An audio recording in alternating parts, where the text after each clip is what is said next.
welcome back to another exciting edition of Duckman Cycles and VW Garage. I am your host, the Duckman. We're back today for the midday Q&A. We're having a little more of a discussion on my 68 Fastback back here, and I got a lot of questions being asked, and some people are still telling me that my... What the hell's all the yelling? I'm trying to use a different microphone because people have been using a lot of weed whackers. I don't know if you could hear that, but there were people just yelling and screaming at each other about getting in the car.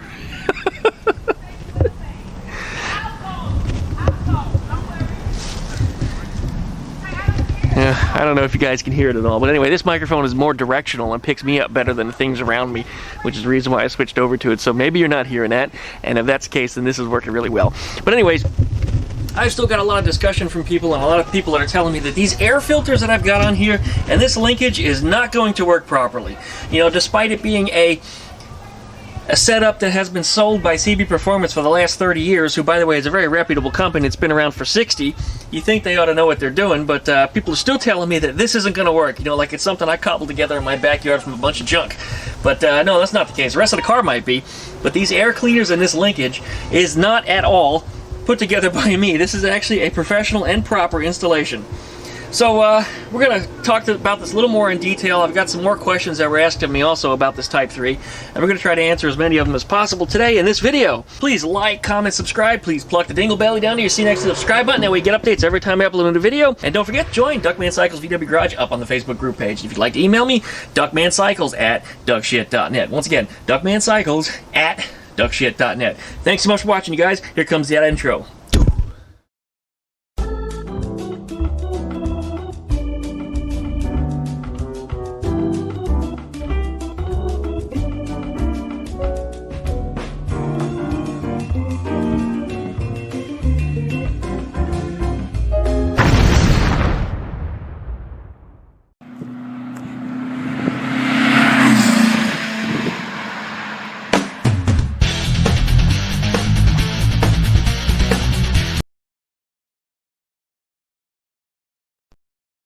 Down inside here, you know that we installed this new linkage that we put in here, as well as these new air cleaners that are up on top.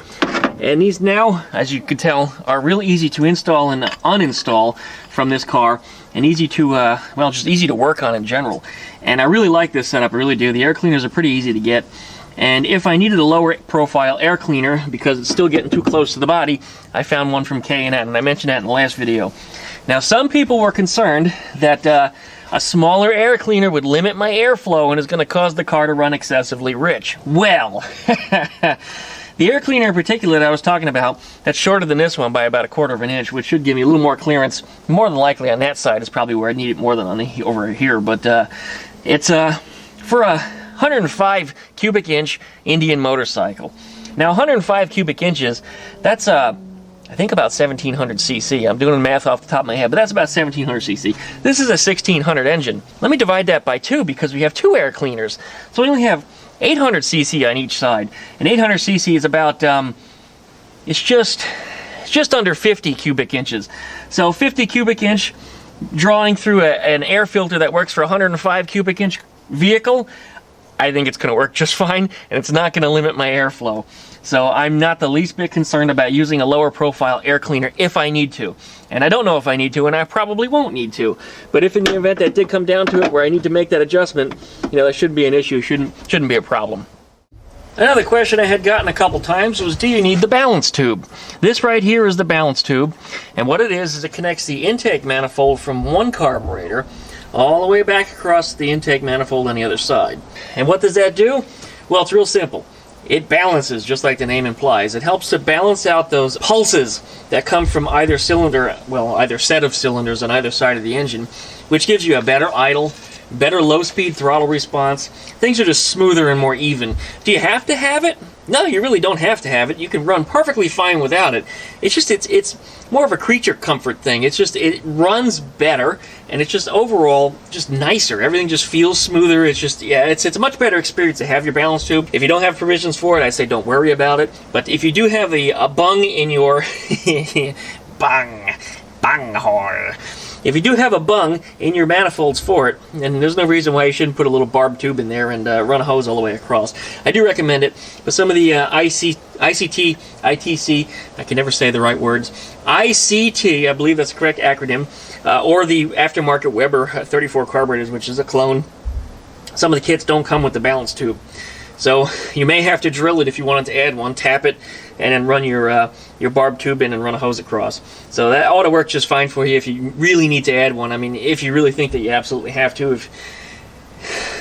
But if you'd really like to upgrade, you could probably just drill a hole and tap it into your intake manifold. Find some place that's not going to be too thin of metal, that way you can actually get some nice threads in there, and screw the little barbed end into it and run the tube across. I think you'll discover you have a much better experience, and overall the car will just run better, especially at low RPMs.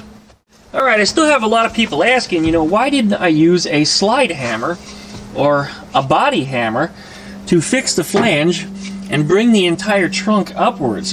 And there's a couple reasons why. The hammer, number one, there's no room to swing it. And some people say, well, go ahead and take the engine out and then do it. Yeah, that might help, but then I'll end up with, a dented flange the whole way around. It doesn't give me as controlled of a bend as hooking it and pulling it did, which is what I actually did to this thing. And I would have loved to have used Morgan. Morgan is a friend of mine. This is Morgan. Morgan is an excellent slide hammer. She's been with me for quite a while. My dad actually got her before I was even born, so she's older than I am. But yeah, Morgan is a tough girl, and this is Morgan NOKKER. Would have loved to have used her, but in this situation, she wouldn't have worked because, well, there's just no room. There's just no room at all inside of the trunk area in here to put the slide hammer and pull it up. I have to pull it way back like this, which is just going to bend the crap out of everything. And then if I come back here, that's not doing me any good. I can't go up because it's going to hit the trunk lip. So that ain't going to work. Slide hammer's not an option. Thanks you guys for recommending it. Like I said, I would have loved to have used Morgan, but no Morgan in this case. Okay, have I put the rear engine vibration mount back in here? No, I haven't. This is the one that helps to eliminate a lot of the body vibration that comes from this engine. It's not really an engine mount per se, it's just it just stops the engine from flopping around in the chassis, and that what you hear inside of there is actually a threaded piece of bar. That's what the bolts actually screw into. But just would ordinarily go on under here. Probably should try to install it from the other side here. My fingers are a little numb because it's a little cold this morning. It goes in from the backside just like this, and then you run your bolts through these holes right through here on the top. And there's actually a lot more space in here now. It's about 1/2 inch, whereas before it was so crushed I had to force it in place just to get it in there. But now it's actually going to go in the way it's designed, and you're supposed to put little shims in behind here so that way it doesn't have so much tension on it. I forget what the actual procedure is. I'll have to look in the instructions. But yeah, it's supposed to have just a little bit of tension on it and then snugged in place, and that's all there is to it. So anyways, these air cleaners are so much better than what was on here before, and the old ones, as I was mentioning, are really, really dirty and just crushed. And because of their shape, and had I have not actually done this, this is something that I put in there some time ago to help them keep their shape. I actually made a little piece to go inside of it, and it's dirty as hell right now, but wow, there's a lot of soot inside of there. It's from some of the backfiring that it was doing whenever it sucks these things down. The one remaining side usually backfires. Yeah. But anyway, you can see it's perforated the whole way around. The idea was to stop these things from getting sucked down, but you can see how flat it is. It's actually concave, because once it gets hot, it gets extremely flexible, and the engine just sucks the thing right on down, and the carburetor comes in contact with the inside. So airflow was limited on these anyway. So anything upgraded over this is better. And what I've got on here now is way better than this, and I don't have to worry about these things getting crushed or sucked down anymore. This is a much, much better installation and just a much better product. I'm really excited about this. I can't wait to get this thing running. I'm going to give you a little hint, but actually at the time of you viewing this, it's already running. The other video is going to go up later tonight. Of course, I'm recording them out of order, but I'm telling you that anyway. But yeah, it is running at this point, so watch for that video, which will be uploaded around midnight Central Time tonight, and you'll be able to see this thing operating and running, and hopefully I'll get the carburetor tune on it. And that was a problem that I'm running into here, because the carburetor vacuum gauge that I'm going to be using here no longer fits properly in the hole, because what I used to use was a boot that went around this and went around the outside of the carburetor. and that's no longer possible because the air cleaner now fits around the outside of the carburetor. So I'm going to have to devise something. I'm going to have to come up with some way to put that down on top of the carburetor. You can't just shove it in the hole because the hole is kind of D-shaped. And if you look at the back side where the flat side is on the D, there's actually 3 holes that are in there, and I'd show you with the camera, but everybody wants a less shaky video, so I have to put it on a tripod, and now that it's on a tripod, I can't get in there to show you. But anyway, it's round on top with a D shape on the one side, and then the D shape is split into 3 different chambers, and air does go through those as well as into the main all at the same time when you're supposed to be setting the vacuum. So I have to contain all of them to be drawn in through this tool, so that way I can get an accurate reading. If that's not done, then I can't properly tune the carburetor. So that's what I'm going to be working on later today. Hint, hint, it's already been done. This thing is already running, and you'll be able to watch that video later tonight. But yeah, I think in a nutshell, that's about covering everything that I've really been asked about this car. One more thing I have been asked. What is this gas cap that's down here? Well, I'll give you a hint. It's the 710 cap, and only German cars typically have a 730 cap, but this one is a 710 because, that's right, you're reading it, it says oil.